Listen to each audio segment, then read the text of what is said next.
queria agradecer de novo a oportunidade e dizer que, caso, né, minha conexão caia, eu volto a conectar no mais rápido possível. Hoje de manhã eu estou tendo algumas instabilidades aqui na rede. Pessoal, eu falo aqui em nome do GENE, né, que é o Grupo de Estudos em Negócios de Energia, do CRA. É um grupo que discute o setor elétrico, energia como um todo. Vocês são mais do que convidados a se informar pelo site do CRA, quem somos, o que fazemos, e são muito bem-vindos para agregar e contribuir conosco. Eu tenho aqui uma relação de coisas que eu faço e chapéus que eu uso atualmente. Eu não vou perder tempo com isso, vou passar direto, depois vocês podem ver, mas eu tenho trabalhado no setor de energia renovável há bastante tempo, e é essa bagagem que eu trago para vocês. Quando me pediram, me convocaram, ou me selecionaram para falar, eu fiquei pensando, humanização, o que será isso? Assim, às vezes foge um pouco do tema de um engenheiro, de quem trabalha com energia, e aí fui buscar alguns conceitos, né, para nortear a nossa conversa. E aí entendi que humanização, assim, sempre, né, que ocorre, cria, né, melhores condições humanas para os prestadores e os utilizadores de um serviço ou sistema. E é justamente nesse tema de serviço ou sistema que eu vou abordar o meu papo. E quando eu falo em transição energética, que é o tema principal da minha palestra, hoje é conceituado, de acordo com a Agência Internacional de Energia e a IRENA, que é um caminho para a transformação do setor global de energia de base fóssil para um cenário de carbono zero, um cenário de baixa emissão de CO2 ou emissões negativas de CO2. E a energia renovável, nesse cenário, pode representar, né, potencialmente 90% dessas reduções de carbono. Ou seja, é muito importante atuar nesse segmento, apesar do Brasil já possuir uma matriz energética bastante mais limpa comparado com outros países. E aí eu fui também buscar o outro conceito, né, de crescimento inclusivo, porque eu estou falando sobre transição energética inclusiva. Então, crescimento inclusivo também é uma forma de ver a redução da pobreza também, criando oportunidades econômicas, criando igualdade, né, difundindo dentro da sociedade essas desigualdades, essas exclusões sociais, de forma que isso não se repita, que isso seja finalizado, que isso termine, né? Então, assim, uma transição energética inclusiva é isso, fazer uso de energias renováveis, buscar sistemas com baixa emissão de carbono, mas também criar oportunidades para as desigualdades e exclusões sociais sumirem, desaparecerem. E a única forma de fazer isso realmente focar em áreas específicas, e uma delas seria a energia renovável. Então, assim, mais energia renovável, acesso a oportunidades econômicas e reduzir essa exclusão social. Isso quer dizer também humanizar, puxando um pouco do tema do ENCORAD de 2020. O que queremos? É isso. Essa foto foi muito interessante, que eu achei lá no caderno do IRENA, que é basicamente isso: a gente quer aumentar as fontes renováveis e a gente quer diminuir o uso de combustíveis fósseis. Está aqui uma bomba de um poço maduro de petróleo, possivelmente, e a poluição ali no meio, fazendo essa divisão entre o limpo e o sujo, né, digamos assim. Então, voltando lá ao conceito inicial, a humanização, sempre que ocorre, cria condições melhores e mais humanas, né, para os utilizadores de um serviço ou sistema. Mas que serviço e que sistema? E aí é que eu quero extrapolar. Que tal serviços ambientais e sistemas e serviços sistêmicos, que cria, então, melhores condições de vida para os utilizadores, nesse caso nós, mas não só nós, todos os seres vivos do planeta.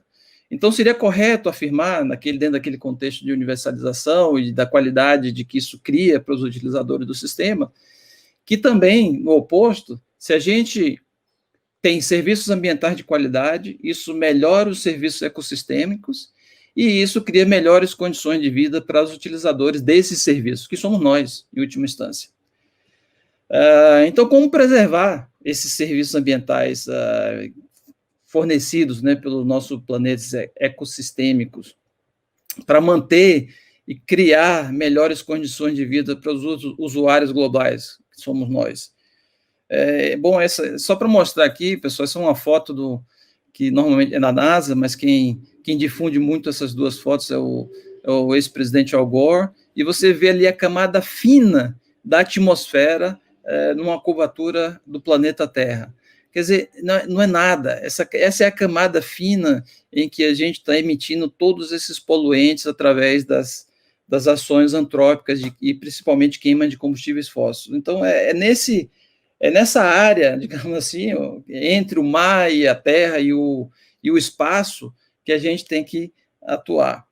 E não de outra forma, senão olhando os desenvolvimentos sustentáveis da ONU.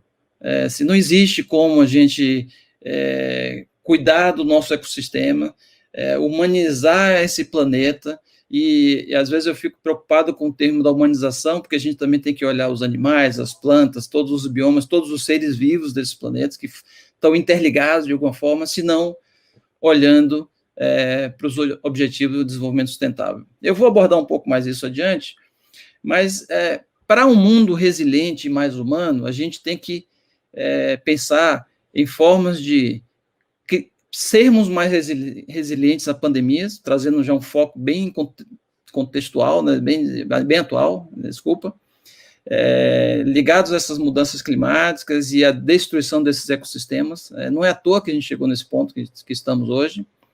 A gente tem que reduzir a pobreza e desigualdade. Assim, o 1% ganha muito mais do que os 99% da base da pirâmide, ou até de classe média, e a gente precisa estimular um crescimento econômico sustentável e inclusivo. Sem isso, a gente não tem um mundo resiliente e mais humano. Obviamente, a energia renovável, como eu já citei, tem um papel importantíssimo nesse setor, mas a gente tem que olhar aqui no Brasil especificamente, que a gente precisa de inovações em soluções de baixo carbono. A gente precisa de transportes mais eficientes. E aí eu sempre tenho que fazer a ressalva. O Brasil já é uma referência global. A gente tem talvez o maior programa de biocombustíveis do mundo, com etanol e biodiesel. Mas, ao mesmo tempo, a gente tem uma matriz, um modal de transporte super ineficiente, com base em fóssil, muito diesel queimado, muita gasolina e por aí vai. A gente tem que trabalhar em tecnologia de pequena escala. Isso são pontos que eu extraí de um estudo recente do WRI, que é o World Resource Institute, que fala sobre essa transição energética e o novo modelo econômico brasileiro. Eu vou falar um pouco disso também. Mas eu queria trazer esses dois elementos aqui. Esse gráfico aqui, nesse mapa do Brasil, com essa faixa vermelha enorme, representa os índices de eletrificação rural no Brasil. Um pouco desatualizado, porque o mapa foi feito pelo Ministério de Minas e Energia nos anos 2000, mas pela foto do lado você vê que ele não está muito longe de onde tem energia e comparado com o que está mostrado aqui no mapa. Você vê que a faixa vermelha ali, baixa taxa de eletrificação, e a faixa verde, nitidamente o São Paulo ali, o Sudeste, uma alta taxa de eletrificação. Mas o mais interessante é quando você linka isso com o desenvolvimento humano. Você vê uma correlação direta entre o baixo índice de desenvolvimento humano e o alto índice de desenvolvimento humano quando você tem mais acesso à energia. E energia não é só para iluminar, pessoal. A gente fala energia, quando a energia ela presta um serviço energético para tudo. E eu vou focar um pouco nesse tema também. Então, o que a gente está vendo aqui? Uma correlação direta entre acesso à energia e a índice de desenvolvimento humano. Então, não é à toa que a gente teve lá aquela crise que explodiu na Amazônia, com várias populações tradicionais assim, sem assistência alguma. Não é à toa que o Nordeste, tradicionalmente, é uma região mais pobre, como o Norte também, justamente também porque você tem pouco acesso à energia, poucos usos produtivos, assim, isso reflete uma política pública nacional de décadas, tá? Então, não vou entrar no detalhe da política agora, mas basicamente o que você está vendo? Uma divisão no país. nitidamente há uma divisão entre quem tem mais acesso à energia, se desenvolveu mais, e quem tem menos acesso à energia, se desenvolveu menos.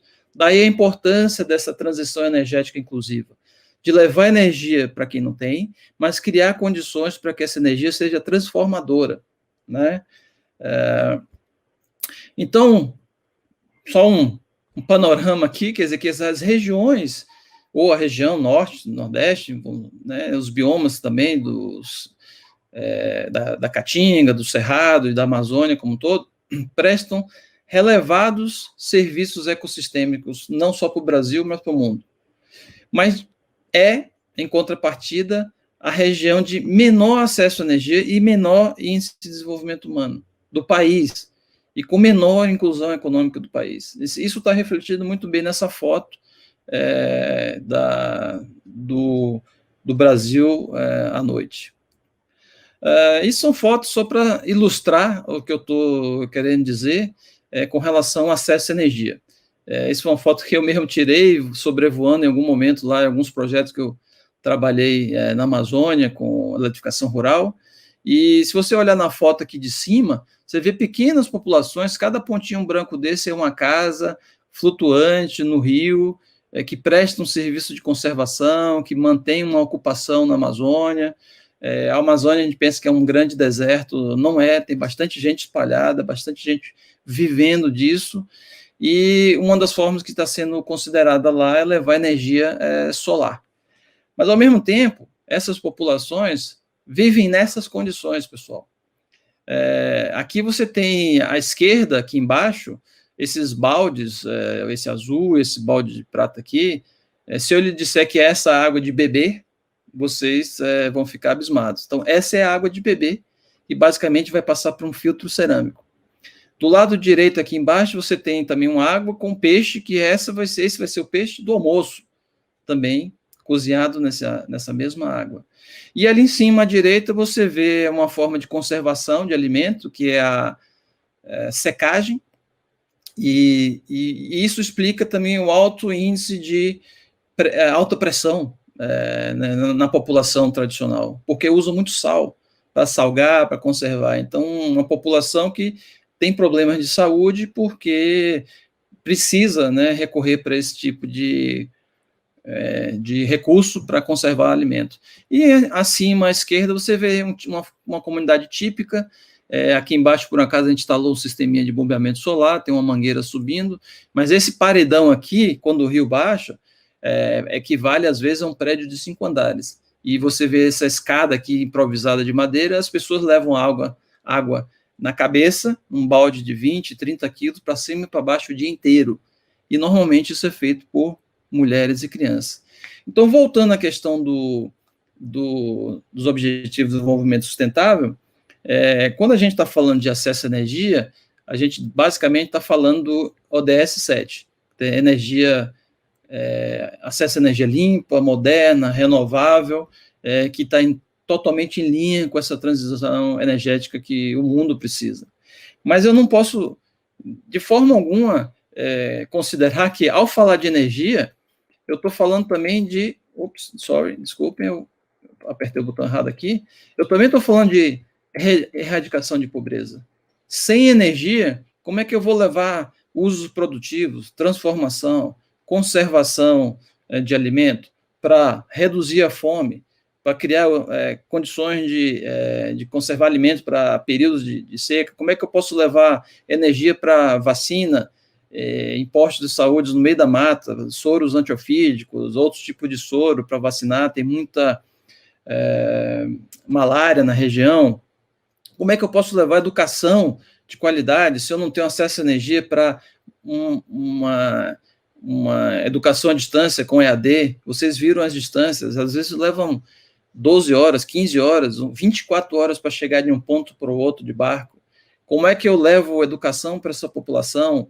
E eu já vi isso, existem programas governamentais que você acessa via satélite, mas, ao mesmo tempo, está o aluno sentado na sala de aula e do lado tem um grupo gerador fazendo mais barulho que um trio elétrico. E como é que você se concentra para se educar e aprender com um gerador queimando diesel a 5 metros de você? Então, a energia renovável, com o uso de energia solar é uma solução aí também.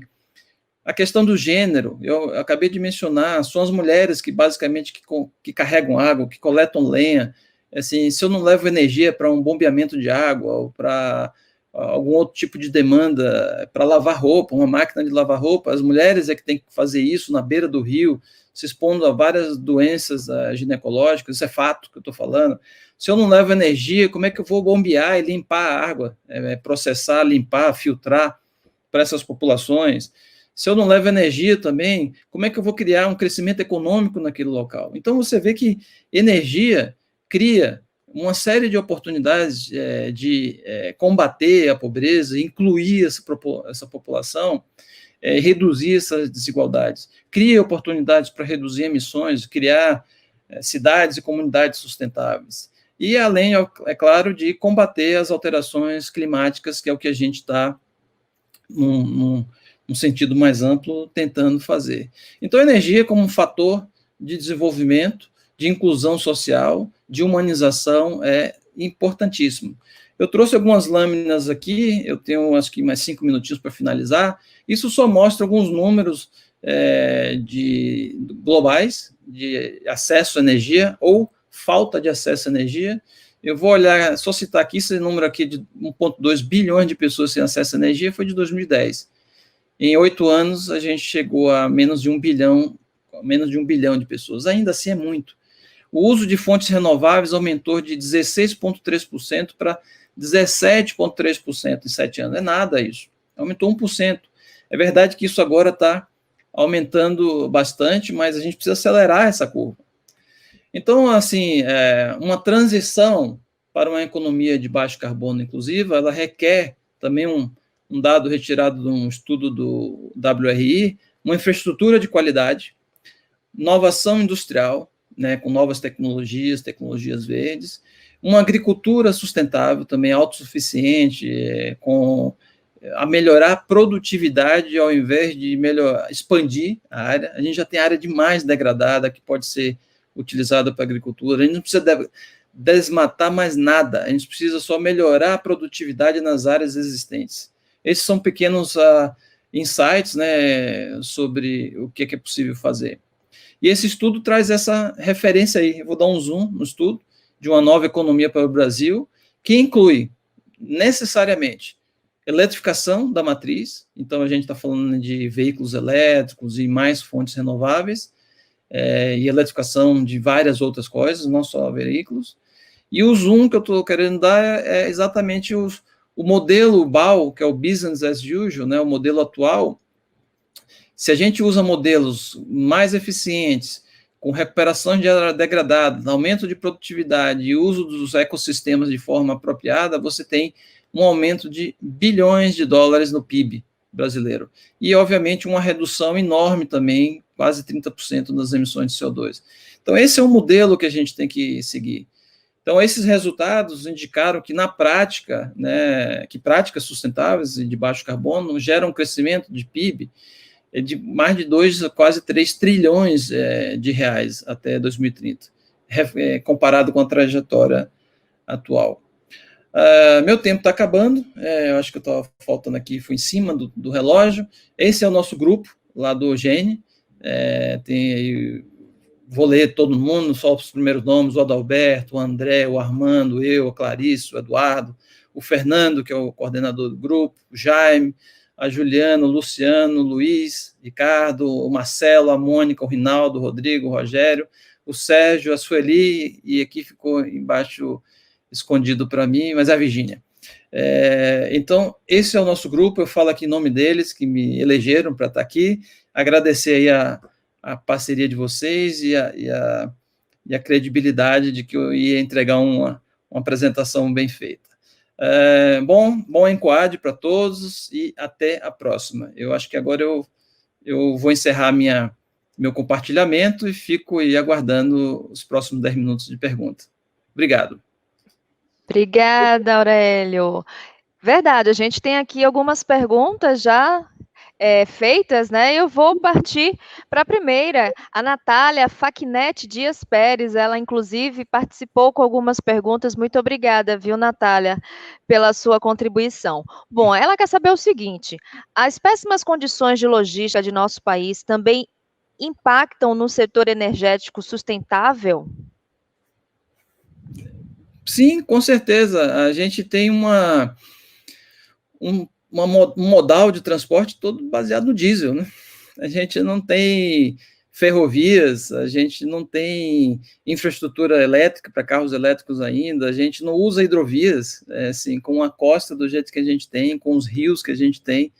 Então, realmente, essa infraestrutura de logística eu diria, precária. As estradas são mal conservadas, apesar de algumas privatizadas. Assim, no Sudeste você tem condições totalmente diferentes. Quem viaja para o Norte e Nordeste, Natália, vai ver, não sei se você é de lá ou não, mas a situação das estradas são críticas. Então, isso onera muito o custo de transporte, onera muito quem faz esse serviço, isso impacta nos custos Brasil. Né? Nossos produtos são mais caros, nossos produtos para chegar no porto chega de caminhão, e poderia chegar de trem, com um custo muito mais baixo, e por aí vai. De produzir energias de outras fontes, né, de fontes renováveis que não sejam providas do combustível fóssil, enfim. O senhor acha que é uma questão também política, né, de investimento, mas até é uma questão também cultural, não só política, mas uma questão também cultural?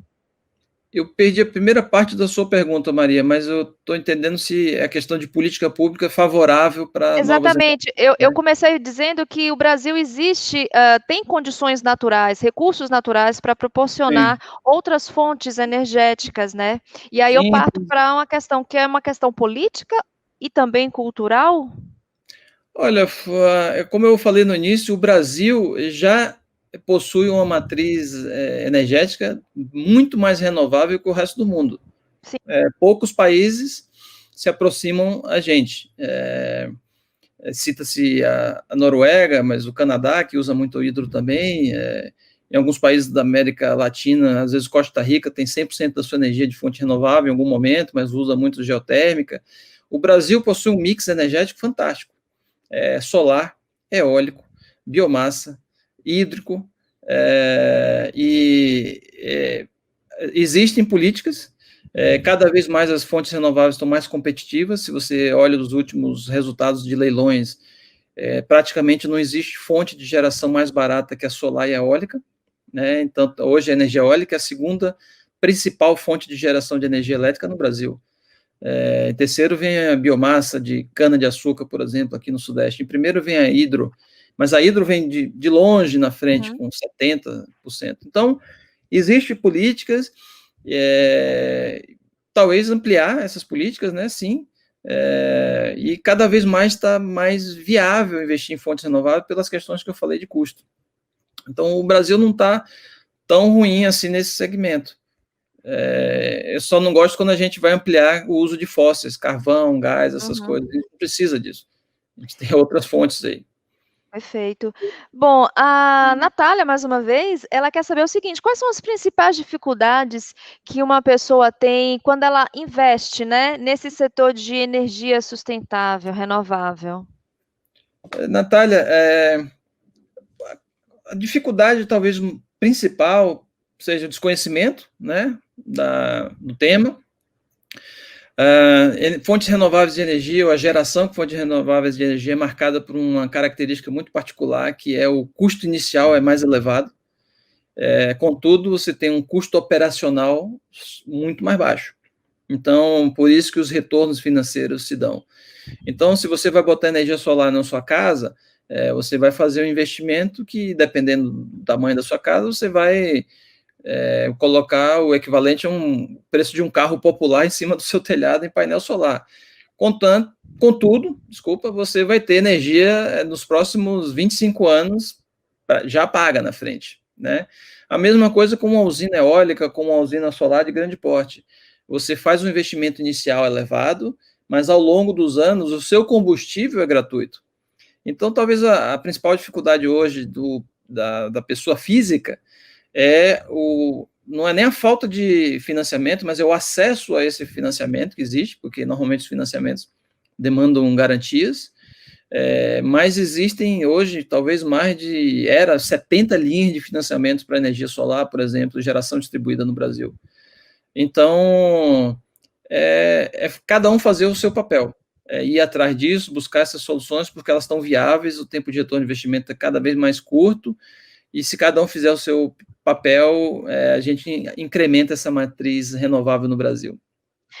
Bom, partindo do seu case, né, que você trouxe das regiões da Amazônia, o Fernando Marques, ele quer saber o seguinte: como o setor privado e público podem se unir, né, os setores privados e público podem se unir para proporcionar, para levar até essas regiões mais desprovidas, né, desses recursos, uma qualidade de vida, saúde, educação, ou seja, promover essa humanização que a gente tem falado aqui no Enquadro 2020.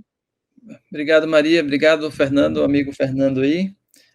Citei você nominalmente aqui, né, como membro. Veja, essa parceria público-privada é fundamental, eu diria, viu, Maria? O setor público, ele tem recursos limitados, o setor privado pode perceber uma oportunidade de negócio interessante aí, existe uma oportunidade de negócio interessante aí, precisa fazer essa articulação entre os agentes e a população. A região amazônica é altamente desafiadora, não é fácil. Se no Brasil já não é fácil, lá é muito mais difícil, por conta da logística, das distâncias, dos custos. A matriz energética na Amazônia, ela é hoje basicamente fonte fóssil, né, o que é um antagonismo aí, né? Um dos maiores biomas florestais do mundo produz energia a partir de fonte fóssil, isso está mudando aos poucos.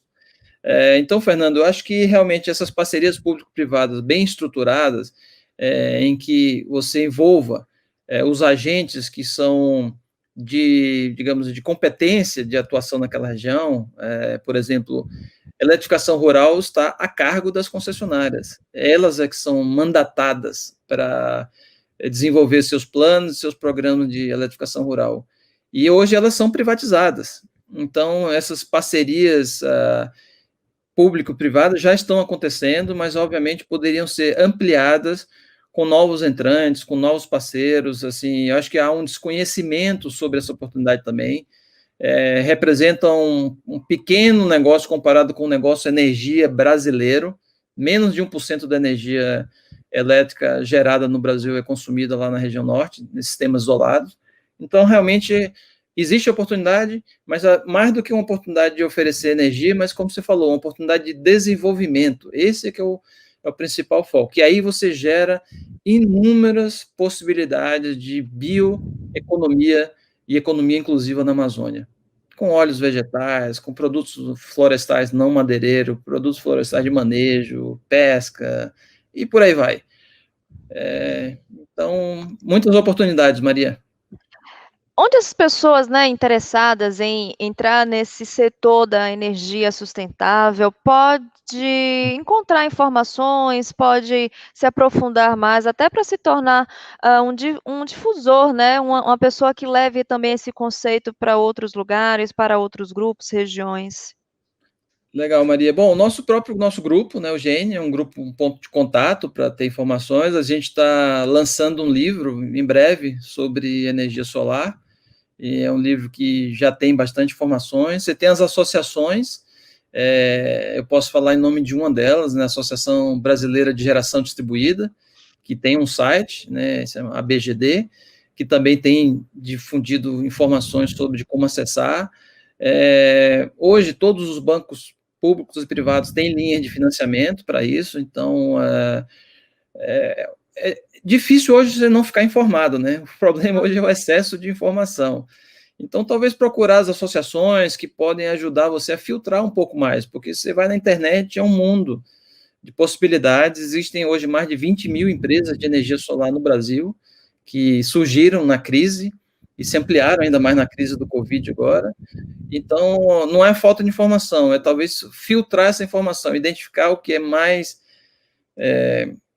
concreto e mais confiável, é o X da questão. E aí, talvez, ir nas associações, eu acho que faz mais sentido procurar entidades de classe, associações, universidades, para você ter uma informação de qualidade. O Gene está aberto para isso, o CRA está aberto para isso também.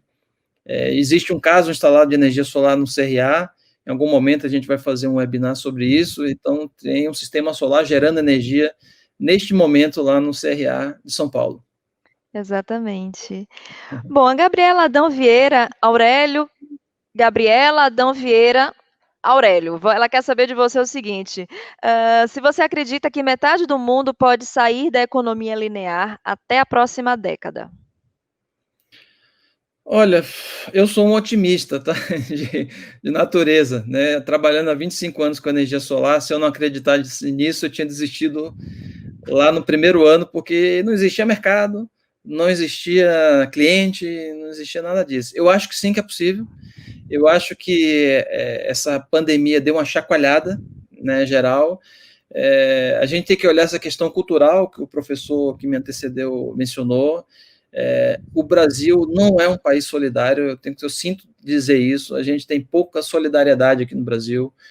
Quando você vai para outros países, até os Estados Unidos, alguns países na Europa, você encontra mais trabalho voluntário, mais gente querendo ajudar o outro.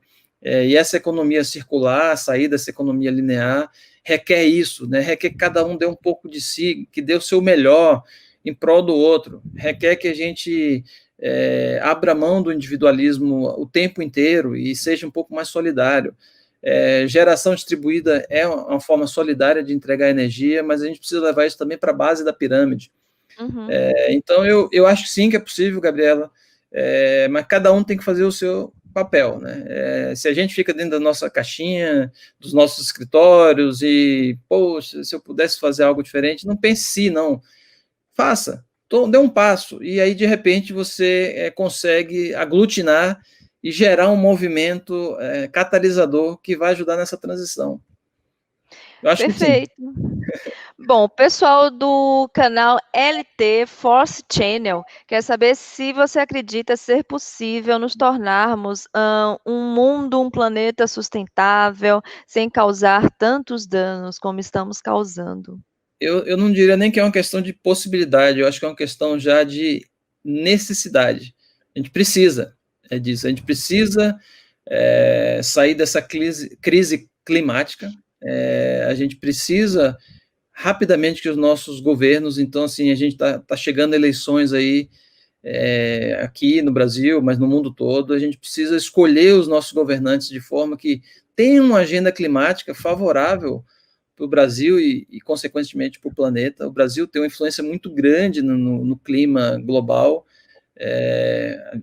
apesar de sermos um país dentre centenas, né, a gente tem as maiores reservas de água doce do mundo individualmente, a gente tem as maiores reservas de floresta tropical do mundo individualmente, a gente tem uma das maiores biodiversidades do mundo individualmente, então assim, a gente não pode deixar desmantelar nossa política ambiental, como está acontecendo agora, nesse momento. Então, eu acho que a gente precisa disso, a gente precisa mudar, e então a sua pergunta não é se é possível ou não, é uma necessidade, a gente precisa. E para ser possível, cada um de nós tem que fazer o nosso papel, e acho que o único papel que a gente pode hoje individualmente é o poder do voto. Vamos escolher gente que está comprometida com essa causa, com a causa social, com a causa ambiental, com o desenvolvimento inclusivo, com a transição energética. Eu estou cansado de ver o mesmo do mesmo. Acho que eu respondi, Maria. Respondeu sim. Bom, para a gente encerrar, Elaine Moraes, ela quer saber o seguinte: a energia solar é um novo paradigma, mas ainda é muito alto o valor, né, de se implantar os painéis nas residências. Há como baixar o valor para todas as classes terem acesso? Aí entra também naquela questão de investimento público, né, de incentivo. Comenta para a gente essa questão, por favor. Elaine, os sistemas de energia solar caíram de preço, vou dar um número aqui agora que não é nem tão atualizado, que eu posso estar errando, tá? Mas caíram de 80% nos últimos 4, 5 anos. E vai cair, e vai continuar caindo, tá? praticamente hoje, Elaine, você paga um sistema solar, um investimento de um sistema solar com economia de energia. Então, a questão que eu mencionei é assim, a dificuldade, às vezes, de acesso por conta da falta de crédito. A gente sabe que no Brasil tem muita gente que está endividada por uma questão ou outra, e isso dificulta o acesso à energia, a essas tecnologias. Então, a tecnologia caiu. A tecnologia para baixa renda, ela, de certa forma, ela ainda tem que ser subsidiada, porque a baixa renda é a baixa renda, as pessoas que vivem com salário mínimo não tem como investir num negócio desse. Então, de fato, necessitam de políticas públicas para isso, para reduzir o custo de energia para essa população. Mas para quem pensa em instalar um sistema de energia solar, tem até uma parte no capítulo do nosso livro, lá do Gene, que fala sobre essa análise financeira de um sistema de energia solar. Em alguns mercados específicos, Minas Gerais, por exemplo, um sistema de energia solar pode se pagar em até 3 anos e meio, 4 anos, enquanto você tem 5, 6 anos para financiar, entendeu? Então, você praticamente não tira dinheiro do bolso. Você, com a economia, já paga o sistema. Vale a pena essa consulta. Acho que era isso. Realmente, o custo inicial é o gargalo, mas ele se paga na operação. Bom, então com essa dica, com essa orientação, a gente encerra aqui a palestra do Aurélio de Andrade Souza. Ele que é engenheiro especialista em energia sustentável, integrante do Grupo de Excelência em Negócios de Energia aqui do CRA São Paulo, coordenado pelo administrador Fernando Marques. Muito obrigada mais uma vez, Aurélio, pela sua participação. Eu que agradeço você, Maria, agradeço aos meus colegas pela indicação, agradeço aí o CRA, é um prazer estar aqui e contribuir. Obrigado.